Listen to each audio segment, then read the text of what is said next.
Well, thank you, Senator Scott and Congressman Donald. I've got 3 points to make. First, I want to talk about how Senator Scott found out that he was targeted by Jack Smith, and let's call it what it is, a dragnet. We continue to get and actually appreciate the fact that Verizon now is providing us information. So just yesterday we got a number of additional subpoenas targeting a number of different phone numbers. That's what's kind of different about this is when we were notified, the first 9 members targeted by Jack Smith, that we were notified by the FBI, we had our names. The subpoenas we're getting right now are just phone numbers. I call Rick Scott a fair amount, so I recognize his phone number, and that's why he was notified so quickly. We're right now trying to track down the phone numbers of the additional subpoenas we received yesterday, so stay tuned. There'll be more announcements made. We want to do that in conjunction with the individuals that we're targeting. But that's the other point I want to really emphasize. I know people call this a fishing expedition. I don't disagree with this as a partisan fishing expedition trying to dig up some wrongdoing on the part of Republicans.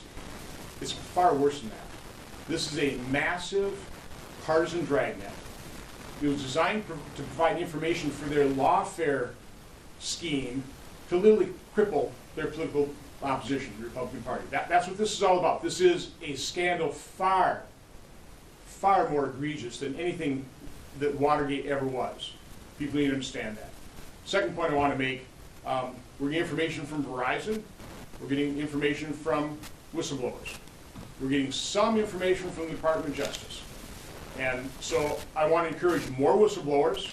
I want to encourage and thank Verizon for providing us the information they're providing. Be completely transparent, but we need more whistleblowers inside these agencies, across government, that have integrity, that want to see credibility and integrity restored to their own agencies and departments. We need more whistleblowers because the deep state remains. There are people burrowed in, doing everything they can to sabotage the second Trump administration as they attempted to sabotage the first. The third point I want to make is I've got a great deal of sympathy for Pam Bondi, Kash Patel, Dan Bongino.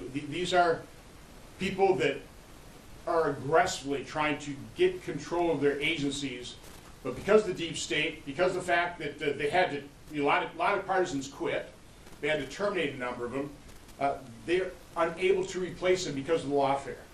Lawfare against honorable people like Judge Troops in Wisconsin, who they're trying to destroy him because he simply represented the President of the United States in his election challenge. So it's effective on the part of the left. That's why they're doing it. And as Rick Scott mentioned, this isn't a one-off. This has been their game plan literally for decades, to use lawfare, to use the court system deviously to destroy their political opponents. It has to end, and the only way it ends is if it's totally exposed, and that's certainly what I'm dedicated to do here. Congressman Ryan.